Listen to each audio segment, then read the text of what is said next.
Queridos irmãos e irmãs do Ideal Espírita, irmãos e irmãs internautas que acompanham a Seja Mundo Afora, que Jesus possa nos abençoar.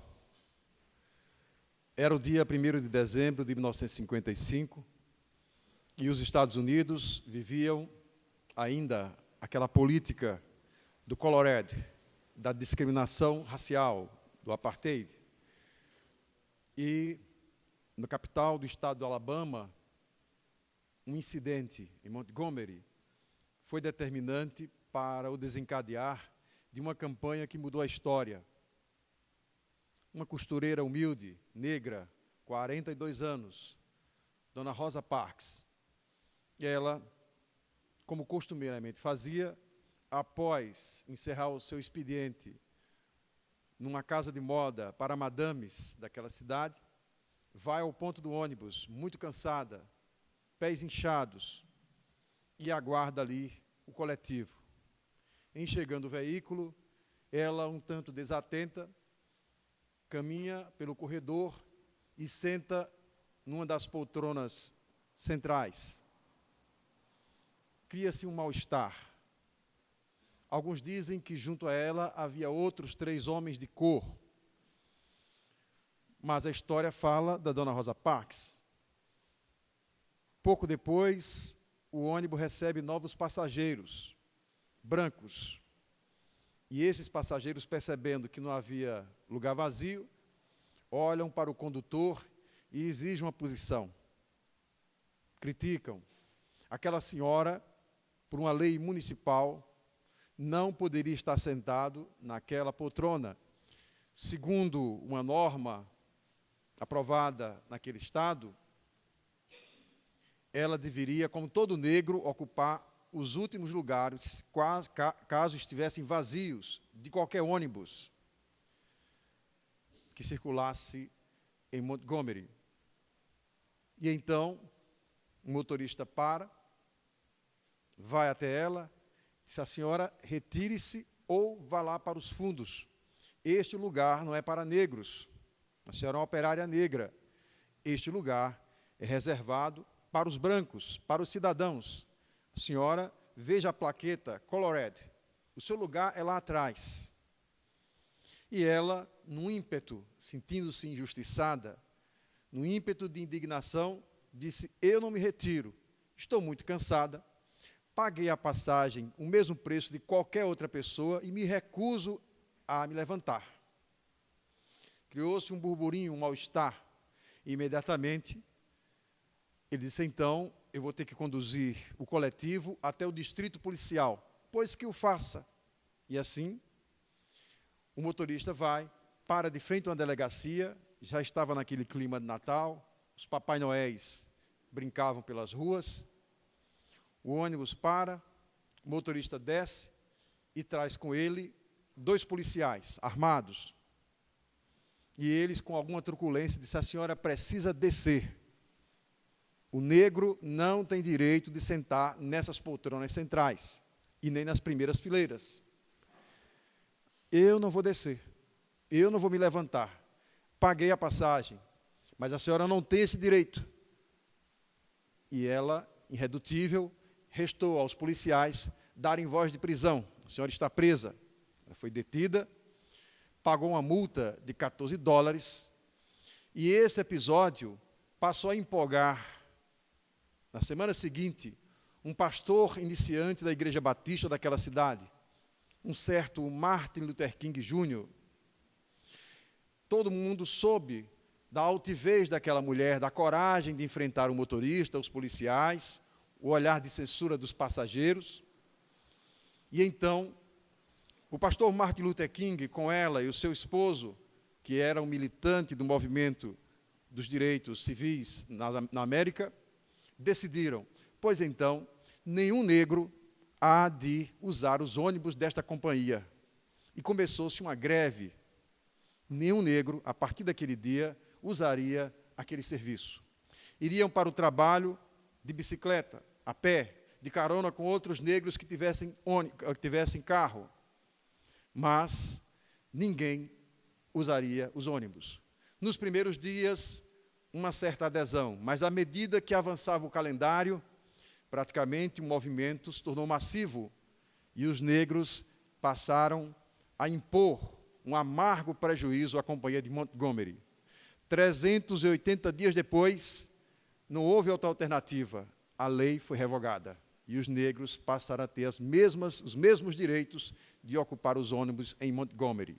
Na sequência, isso vai motivar Martin Luther King, as campanhas em toda a América, a caminhada para Washington, que levaram exatamente a liberdade civil e a completa, pelo menos no papel, igualdade de direitos entre negros e brancos na América. Houve um episódio pitoresco naquela greve de quase um ano, de mais de um ano, uma senhora de 72 anos, para poder visitar uma parente doente, ela chegou a caminhar 12 quilômetros, mas declarou a um repórter branco: eu estou feliz, cansada, fatigada, esgotada, joelhos totalmente desconjuntados, pés inchados, mas depois de caminhar 12 quilômetros e não dar nem um centavo à Companhia de Montgomery, eu estou feliz, estou de alma limpa. E aí nós percebemos que espíritos corajosos reencarnam aqui e acolá para alterar a história, para definitivamente escrever novas páginas de igualdade e de evolução. Isso também se dá, às vezes, de forma muito apagada, mas o mundo espiritual sempre conta.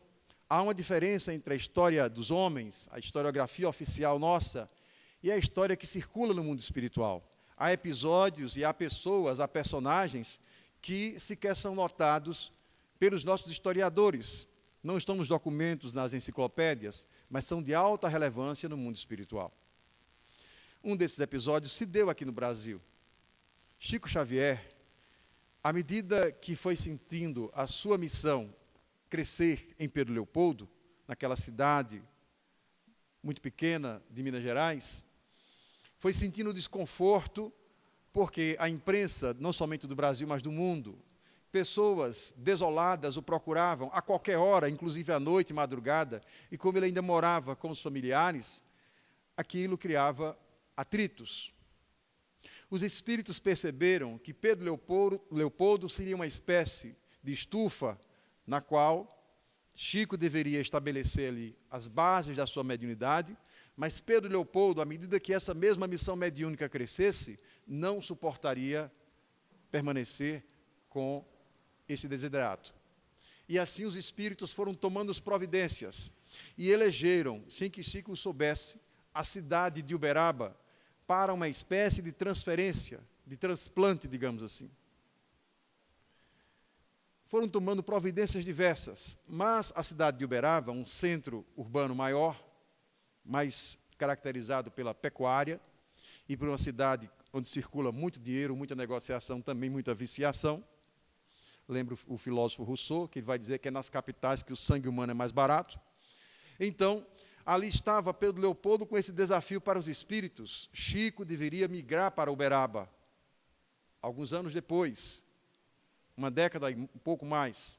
No entanto, como fazer para alterar, para preparar a cidade, a fim de que ela recebesse à altura toda aquela estrutura que foi montada para que a missão mediúnica de Chico não sofresse nenhum prejuízo.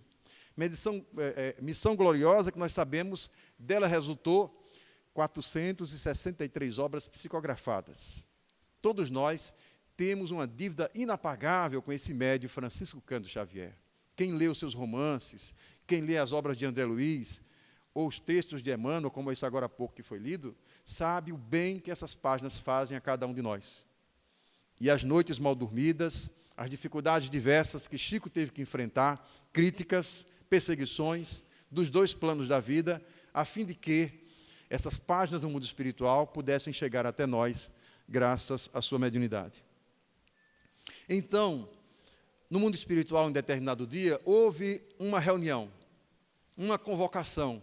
Era preciso levantar um grupo mínimo de voluntários, de espíritos iluminados, para que eles pudessem reencarnar imediatamente em Uberaba, a fim de que, de uma forma muito apagada, pudessem dar suporte magnético, psíquico, à missão de Chico Xavier.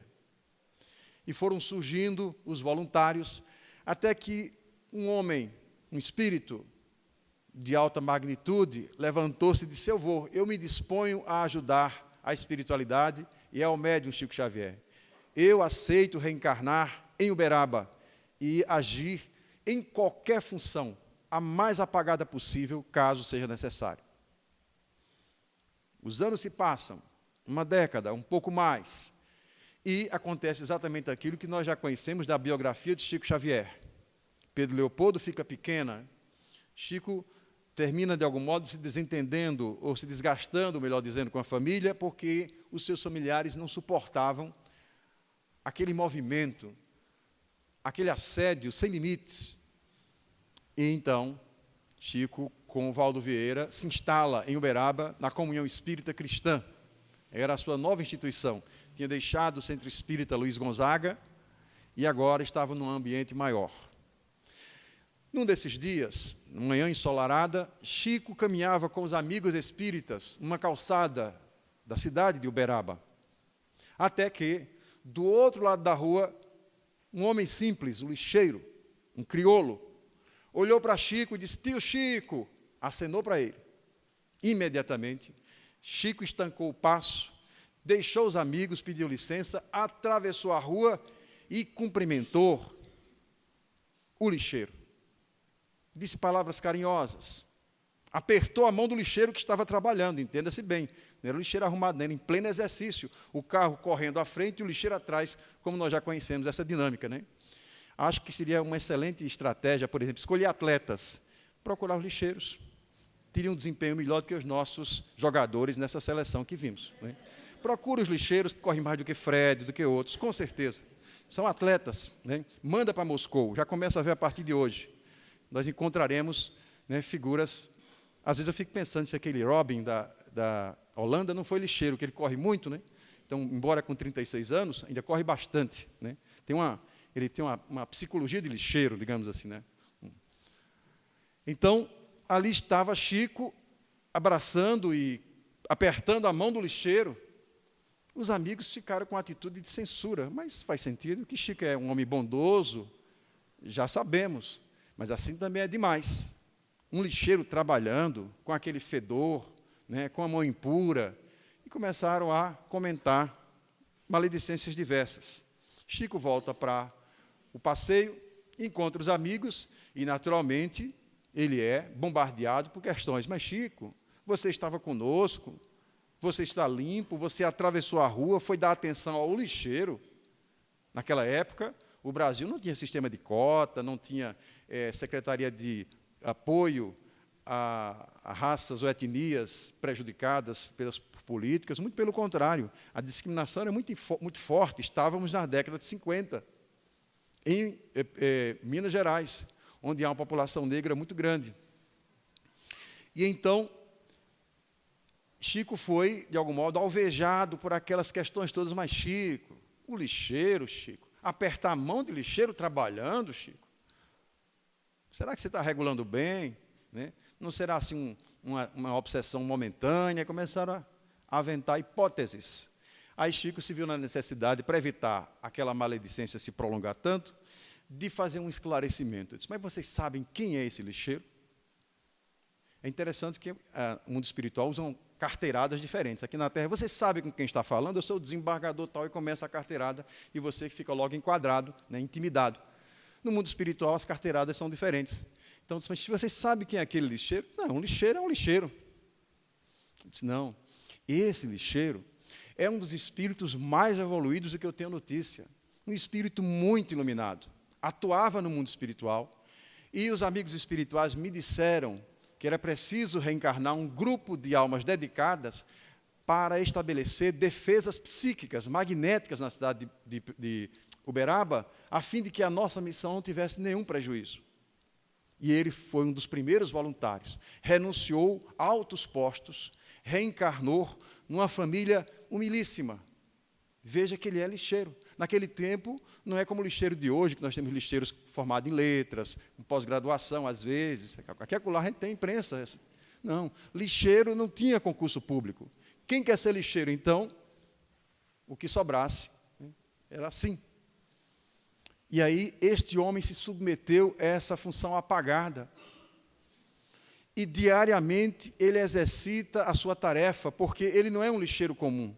À medida que ele passa, ele conversa com as senhoras, ele brinca com as crianças, ele conta piadas, ele vai levando um mau humor, ele vai impedindo, muitas vezes, cenas e conversas de maledicência, ele vai alterando o psiquismo, ele vai trazendo um bem-estar profundo por todas as ruas por onde ele passa, sem que as pessoas percebam, e nem ele mesmo. Ele vai fazendo uma verdadeira purificação do ambiente, todos os dias. À medida que recolhe o lixo, ele também recolhe o lixo psíquico, que é um dos mais complicados. Quem lê a obra, por exemplo, Os Mensageiros, do Espírito André Luiz, psicografada por Chico Xavier, vai ver lá em um dos últimos capítulos um episódio interessante. André Luiz circula com Aniceto pelas ruas do Rio de Janeiro, e, em determinado momento, ele percebe, partindo de um apartamento, em um certo prédio, uma nuvem acinzentada. E ele estranha, não parecia, não tinha cheiro como de algo de incêndio. O que seria aquilo? E Aniceto explica: Chico, aquela onda acinzentada é poluição mental. São pensamentos poluídos que os habitantes daquele apartamento estão pensando agora e espalhando mundo afora. Para termos uma ideia. Na obra Além da Morte, o espírito Otília Gonçalves, psicografada por Chico Xavier, por Divaldo Franco, vai nos informar, ela desencarna, e em determinado dia, ela muito saudosa, volta para sua casa para participar do Evangelho no Lar. Estão à mesa apenas duas pessoas, a sua filha querida e o viúvo. Aparentemente, para os olhos materiais, só temos duas pessoas naquele ambiente. Mas Dona Otília Gonçalves começa a descrever que, naquele instante do Evangelho, há um grupo de espíritos fazendo uma verdadeira faxina nas paredes da casa, retirando certos miasmas que impregnaram. Houve alguma discussão, alguma atitude depressiva, algum pensamento de revolta, qualquer coisa que não esteja de acordo com a lei do amor, naturalmente é uma onda infeliz que impregna as paredes, os móveis, etc. E os espíritos, enquanto as pessoas faziam prece, liam o Evangelho, eles estavam atuando uma verdadeira faxina. Para termos uma ideia do que acontece muitas vezes, da importância do Evangelho no lar e, sobretudo, dessa prática que todos nós temos que consolidar, do respeito aos espaços reservados às práticas espirituais. Este ambiente, por exemplo, daí porque essas plaquetas, o silêncio é uma prece. Muito importante que as pessoas venham e permaneçam em prece aqui. Se desejar uma interação social, vai para o corredor, vai para a livraria, vai lá fora, ou conversa num tom muito baixo, a fim de não alterar o nível do ambiente. E também o assunto. Às vezes a pessoa está saindo de casa, toma notícia pela televisão de um crime, de uma coisa ruim, chega aqui e vai comentar, nesse instante, cria uma conexão que perturba o bem-estar do ambiente. Ou a pessoa tem um desses aparelhos, um celular, e WhatsApp ou qualquer coisa, e naquele momento está conectado, vendo fotos, etc., etc., dando uma atitude de desprezo para com os amigos espirituais que preparam todo esse ambiente. Na obra, mais uma vez, Os Mensageiros, nós temos o exemplo daquela viúva que mora numa favela do Rio, essa obra também, como dizíamos, psicografada por Chico Xavier, e lá se informa que aquela senhora e seus filhos, viúva, passava dificuldades econômicas muito grandes, mas tinha um cômodo na sua casa, uma espécie de garagem. E um dos filhos: mamãe, por que a senhora não aluga essa garagem? Disse: não, meu filho, é neste ambiente que nós fazemos o Evangelho no lar. Mas o Evangelho dela era de tal qualidade que os espíritos instalaram naquela casa da favela do Rio de Janeiro um posto avançado de uma instituição do mundo espiritual. para termos uma ideia. E ela tinha consciência disso, daí porque ela reservou aquele ambiente tão somente para o Evangelho. O zelo, o cuidado, é exatamente isso que mostra a grandeza dos aspectos espirituais da mediunidade. Interessante que na obra de Chico Xavier aparece também um lixeiro no livro Sexo e Destino, ali do espírito André Luiz, psicografada também por Chico. Em Sexo e Destino, nós temos uma trama muito difícil. Cláudio Nogueira tem 2 problemas, é sexólatra e alcoólatra. E ele normalmente anda acompanhado por 2 espíritos que o induzem a fazer uso do uísque. Ele está lá sentado na poltrona e do nada ele sente a vontade de tomar uma dose de uísque. Um espírito cola e quando ele toma aquela dose de uísque, imediatamente aquela sensação de prazer é absorvida pelo espírito que está ali perispírito a perispírito. O espírito desencarnou, mas é um alcoólatra, ele está muito dependente das sensações mais próximas da carne. Porque nós sabemos que o perispírito tem uma estrutura de cebola. As camadas mais próximas do corpo são quase corporais. As camadas mais próximas do espírito é zero matéria, praticamente. A função do perispírito é ser ponte entre o espírito e a matéria. Então, Cláudio Nogueira tomava uma dose, o outro espírito ficava lá e disse, agora é minha vez. Um descolava e o outro colava. Mas Cláudio Nogueira tinha um outro problema. Ele fecundou a empregada da sua casa, e dessa relação resultou uma garota, Marita, que ficou como uma espécie de filha da família, uma filha adotiva, mas era filho de Cláudio Nogueira. E, estranhamente, ele tinha por essa moça um desejo sexual, algo que beirasse um incesto. E, em determinado dia, ele contratou uma dessas senhoras facilitadoras, e aconteceu um conúbio sexual entre ele e a sua filha, que era tida como filha adotiva, Marita. A experiência foi tão perturbadora que Cláudio Nogueira, para esquecer o episódio, embriagou-se por completo e voltou tombando para casa, foi dormir. Naturalmente acompanhado pelos alcoólatras que sempre bebiam com ele. E a menina Marita ficou tão atordoada que ela saiu desesperada em Copacabana, ali pela Avenida Atlântica, procurou uma farmácia. E lá desejou adquirir um conjunto de comprimidos para dar cabo à sua própria vida física. Ela chega lá e pede comprimidos fortes. O farmacêutico, o seu Salomão, um velhinho bondoso, uma pessoa humilde e simples, foi exatamente a ponte que os espíritos encontraram para evitar a tragédia. O espírito Félix era aquele que vinha acompanhando todo esse drama. Ele sopra para o farmacêutico que não fornecesse para aquela menina, de 18 anos, nenhum comprimido de poder letal numa quantidade maior. E aí o farmacêutico percebeu, essa menina deve estar com alguma dificuldade. Então, ele disse, eu vou mentir. Ela disse, seu Salomão, me traga comprimidos fortes, eu preciso. Ele disse, não se preocupe.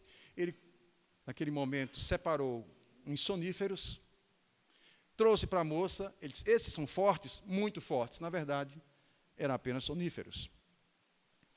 E a moça toma os soníferos e pela madrugada, atordoada, ela se levanta e vai atravessando a Avenida Atlântica, é atropelada. É atropelada, não tinha nenhuma bolsa, nenhuma identificação, estávamos nos anos 50, no Rio de Janeiro. É conduzida a um pronto-socorro. Suas chances de óbito são altíssimas. Um pronto-socorro sem a menor estrutura. Parecia uma transeunte comum. Quem intercederia por ela? A moça está ali. Até que às 5 da manhã o telefone toca na casa de Cláudio Nogueira. Do outro lado, uma voz masculina. É da casa de seu Cláudio. Quem atende é a esposa dele, que é mais atordoada do que ele também.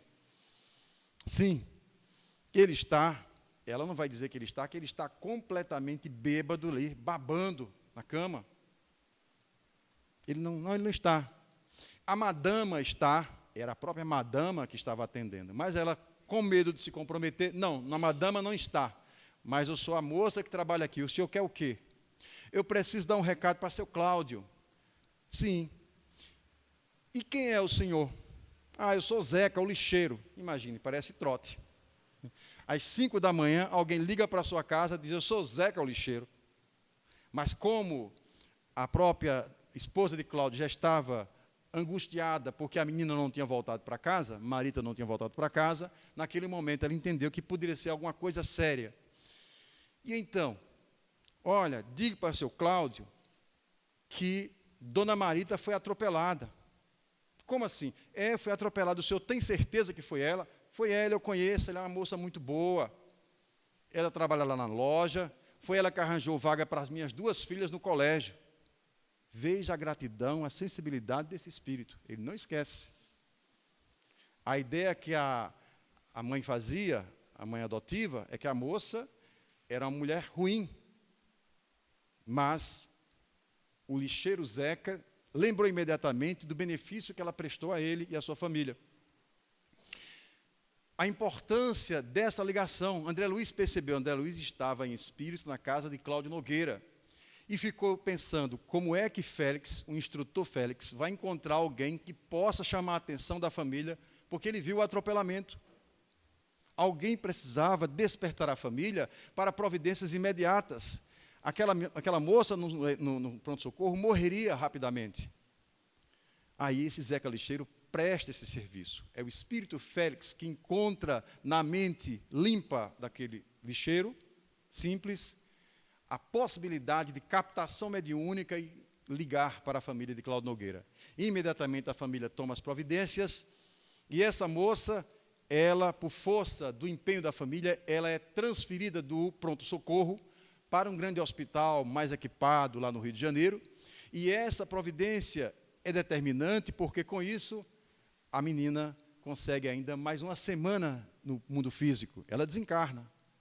Mas uma semana foi muito importante, sobretudo para se estabelecer uma reconciliação profunda entre Cláudio Nogueira, o seu pai biológico, e ela mesma.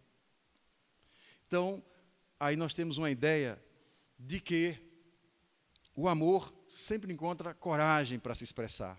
Aprendemos com o grego que coragem é Andréia. Andréia vem de andros, que é homem, cabra macho, aner. O ser humano é antropos, daí antropologia, etc, etc. Os gregos acham que André é qualidade de homem, que mulher não tem coragem. Por isso a palavra Andréia. E é muito comum na Grécia ter rapazes chamados Andréas. Mas os romanos vão compor a palavra coragem a partir de coração. Cor, vem coronário, cordes, etc. E muitas vezes nós achamos que coragem nada tem a ver com a sensibilidade, com o amor. Mas o espírito Joana de Ângeles, na obra Garimpo de Amor, são 30 capítulos dedicados ao amor. Esse espírito, ele se excede, nos surpreende, porque a sua obra, por Divaldo Pereira Franco, se inicia em fevereiro de 1964. Fez agora 50 anos.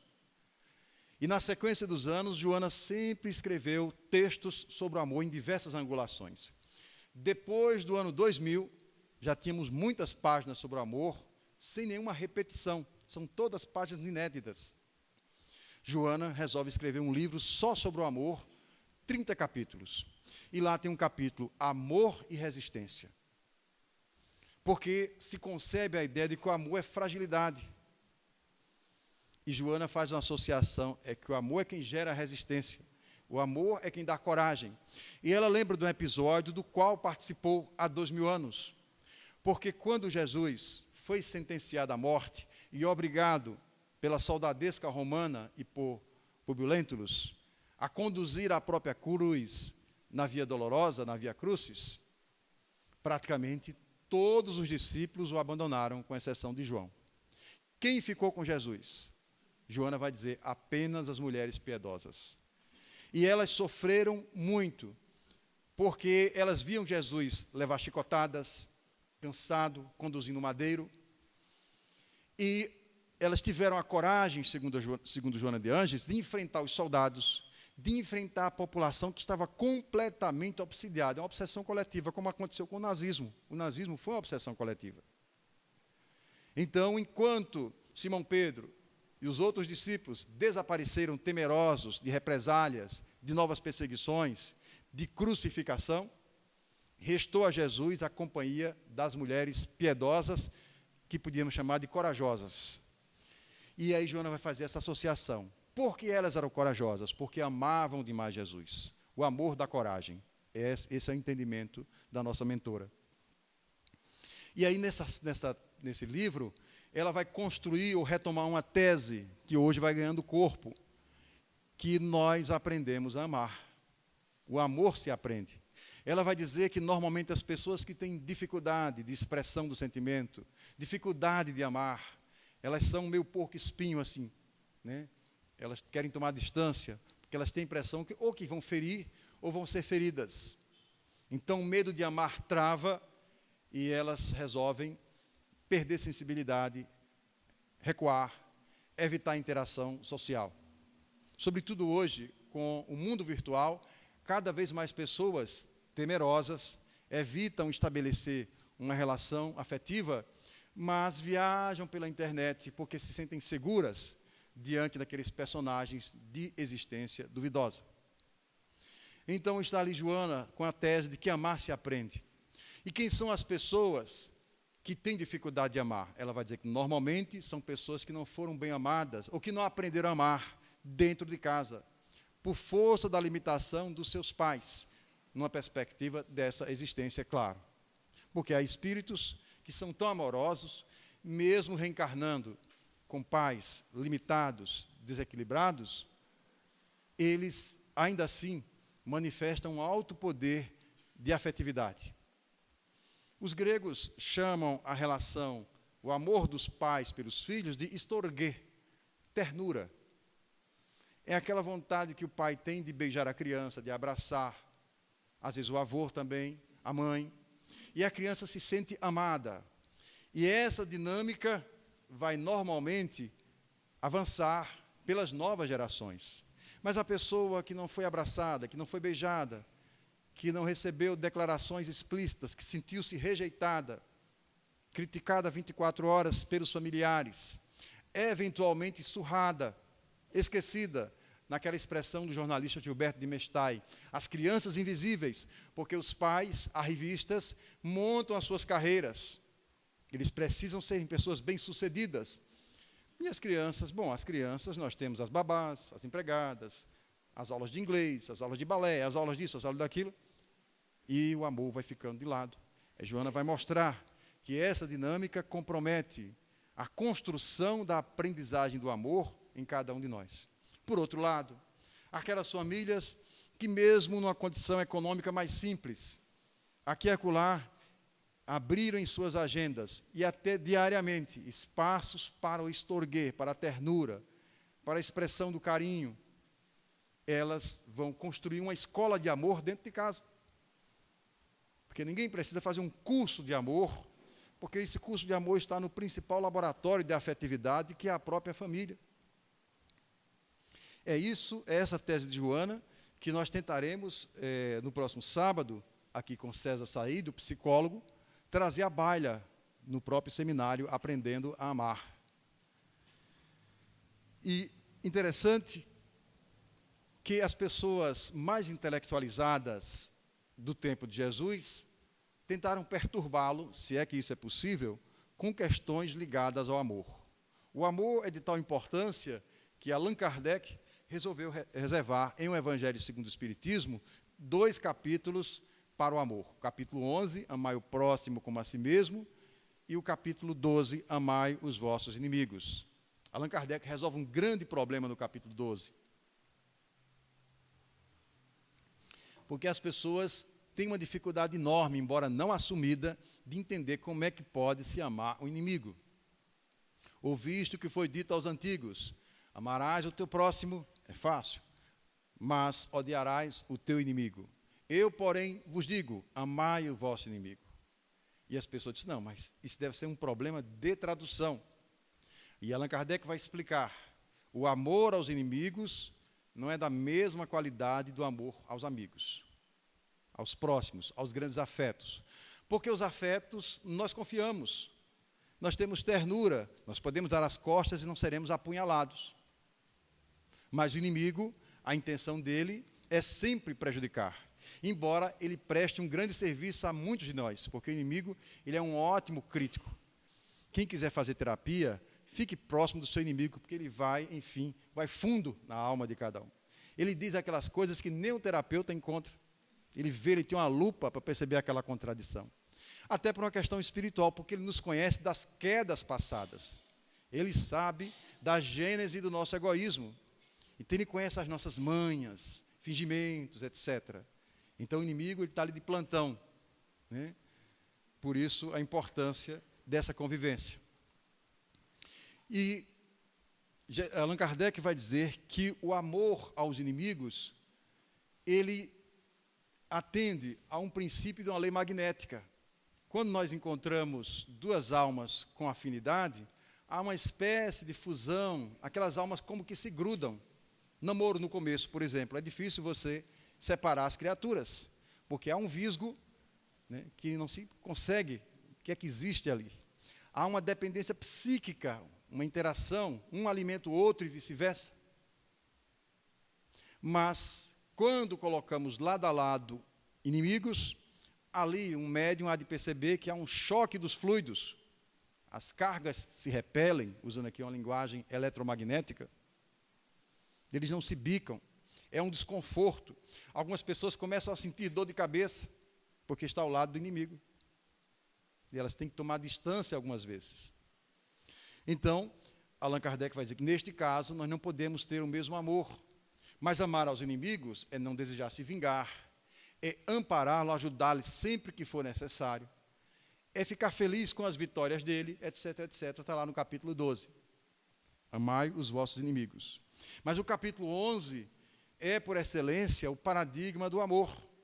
Porque lá, Allan Kardec abre o seu texto com uma transcrição do Evangelho de Mateus, ali do capítulo 22, quando Jesus, depois que fez calar a boca dos saduceus, dos escribas, os fariseus se reuniram e disseram: vamos tentá-lo, vamos experimentá-lo, vamos avaliar esse rabi. Eles ficaram impressionados com a habilidade de Jesus em desconstruir as armadilhas que saduceus, que escribas construíram para que Jesus, enfim, se embaraçasse. E aí, não entregaram essa missão a qualquer um. Chamaram um nomikos. Nomikos, uma palavra grega, para dar uma ideia daquele que nós chamamos doutor da lei. Era uma espécie de jurista, um indivíduo que estudou a vida inteira a Torá, para poder explicar e conhecer as nuances do texto da Antiga Aliança, do texto básico dos judeus. Então é esse doutor da lei, o mais qualificado, que é destacado para fazer uma entrevista com Jesus, para ter uma entrevista com Jesus. Mestre, qual é o maior dos mandamentos? O evangelista Mateus vai dizer que ele fez isso para experimentá-lo. Qual o maior dos mandamentos? É uma questão embaraçosa, capciosa, porque o que acontece? Os judeus de ordinário tinham em mente 613 misvotes, prescrições, mandamentos, princípios legais. E eles ficavam o tempo inteiro preocupados em cumprir essa carga de mandamentos. 613. A maioria deles negativa, não faça isso, não faça aquilo, e algumas positivas. O próprio nome Torá diz respeito a 611 prescrições. No judaísmo, no hebraico, cada letra tem um valor numérico. Então, tal, somando tal, até as outras todas, vai dar 611. Mas eles cumprem 613. Então, Jesus, percebendo a necessidade de responder àquele homem, disse: eis o primeiro mandamento. Amarás o teu Deus de todo o teu coração, de toda a tua alma, de toda a inteligência. Ele está se referindo ao Levítico. Lá nós temos, no capítulo 19, um conjunto de prescrições que exatamente diz respeito à relação que temos que ter com Deus. E é determinante que nós temos que amar a Deus no judaísmo. E Jesus acrescenta, e há um outro semelhante a este, amarás o teu próximo como a ti mesmo. Ele tirou do Deuteronômio. Jesus fez a compilação e disse mais ainda, aí estão resumidos toda a lei e os profetas. E isso provocou uma grande admiração no interlocutor de Jesus. Porque se temos 611, com mais 2 dá 613. Esses 2 mandamentos, todo judeu tinha que repetir 2 vezes por dia, ao despertar e ao cair do sol. Amar a Deus, amar Yahvé e amar o próximo como a si mesmo. Isso implica dizer que nós estamos mais ou menos atrasados nessa tarefa de amar o próximo como a si mesmo. Porque quantas reencarnações de lá para cá tivemos, dentro e fora do judaísmo? Quantas vezes nós repetimos essa sentença para nós mesmos? Então, Allan Kardec resolve fazer essa transcrição, porque aí o doutor da lei tem a resposta que precisa. Na sequência, no Novo Testamento, nós temos um dos mais belos textos em torno do amor, que é exatamente aquela carta que Paulo escreveu a os habitantes de Corinto, a primeira carta, no capítulo 13, chamado Hino à Caridade ou Hino ao Amor. A comunidade de Corinto, ela tinha características próprias, era uma comunidade muito rica, mas também uma comunidade muito sensualista, eventualmente caminhando até para a depravação. E Paulo tinha um carinho muito grande pelo povo de Corinto. Ele chegou a escrever 3 cartas, uma se perdeu. E sempre recomendando, acompanhando. Quem lê Paulo e Estevão sabe que Paulo tinha um carinho por Corinto, porque dali saiu a sua noiva, Abigail, e o irmão dela, Gesiel. Então, Paulo vai escrever lá aquele chamado Hino ao Amor. Ainda que eu falasse a língua dos homens e dos anjos, se não tivesse amor, eu nada seria. Aqui no Brasil as pessoas conheceram esse texto não por causa da Bíblia, mas graças a Renato Russo, lá no Legião Urbana, que na década de 80 compôs Monte Castelo, e tem esse texto, em parte, junto com o texto de Luís de Camões, né, algumas características do amor. E ali nós temos, exatamente, Paulo colocando 15 características para o amor. 8 negativas, 7 positivas. Ele começa dizendo, o amor é paciente. E vai. O que o amor é e o que não é. O amor não é invejoso. Não procura o seu próprio interesse. Então, ali nós temos um verdadeiro tratado das características do amor espiritual. Porque, quando se fala em amor, normalmente, o nosso entendimento é que o amor é essa coisa hollywoodiana. Quando se fala em amor, imediatamente a gente lembra dos filmes com Richard Gere, Uma Linda Mulher e outros que ele normalmente estrela. Então está aí. Mas não é isso. Ou não somente isso. É claro que no amor conjugal, uma afetividade, também o amor está presente. Mas no Livro dos Espíritos, na questão 886, nós temos lá uma preocupação de Allan Kardec. Allan Kardec entendeu que há uma variação da compreensão do amor para as pessoas. O que é amor? Se fizéssemos uma entrevista para ele, o que é amor para você? O que é amor? Nós encontraríamos diversas respostas, as mais discrepantes. Amor ao dinheiro, amor isso, amor apego, amor, enfim. Mas Allan Kardec formula assim a questão 886. No entendimento de Jesus, qual é o verdadeiro sentido da palavra amor? Ele não está perguntando o entendimento dele, o entendimento dos espíritos, o entendimento dos franceses do século XIX. Ele está perguntando como é que Jesus entendia amor. E os espíritos respondem uma coisa que está muito distante desses filmes de Richard Gere, que é exatamente 3 características, um tripé para o amor. O amor é benevolência para com todos, indulgência para com as imperfeições alheias e perdão das ofensas. Então, muitas vezes, alguém que está se esforçando para perdoar ama mais do que, propriamente, uma pessoa que esteja no idílio amoroso, no idílio romântico. Isso Jesus mostra num episódio na casa de Simão, quando ele vai lá entra, não é bem recebido, e chega uma mulher e imediatamente passa a lavar os pés de Jesus com as próprias lágrimas e, na sequência, a enxugá-los com a sua cabeleira. Simão e os presentes, Simão era fariseu, disse: esse meu convidado, ele não tem a menor sensibilidade. Porque se ele fosse uma pessoa, um profeta, ou seja, com sensibilidade mediúnica, ele perceberia que está sendo tocado por uma impura. E no judaísmo, o problema da impureza é muito sério. Toda a água sanitária é pouca no judaísmo. É uma coisa séria, né? Pense, né?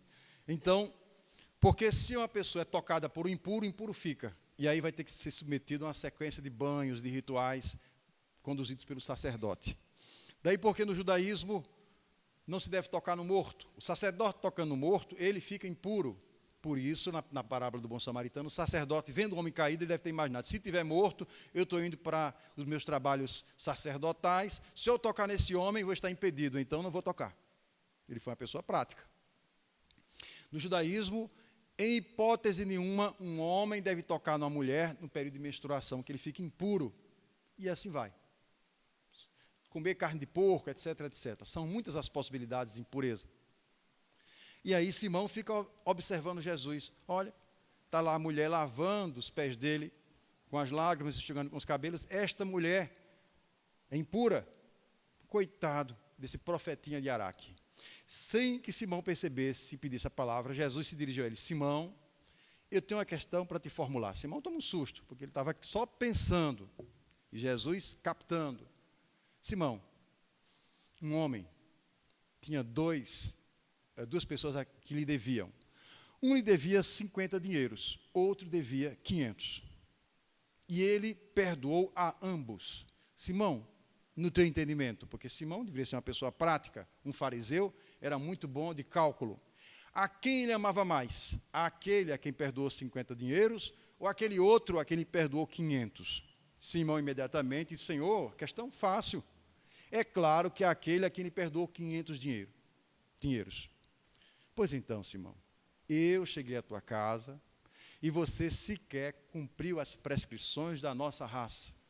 No judaísmo, quando alguém chega na casa do outro, você tem que fazer as abluções, tem que lavar os pés, tem que lavar o rosto, oferecer água, uma bacia, um conjunto de serviços para acolher aquele que chega ao seu lar.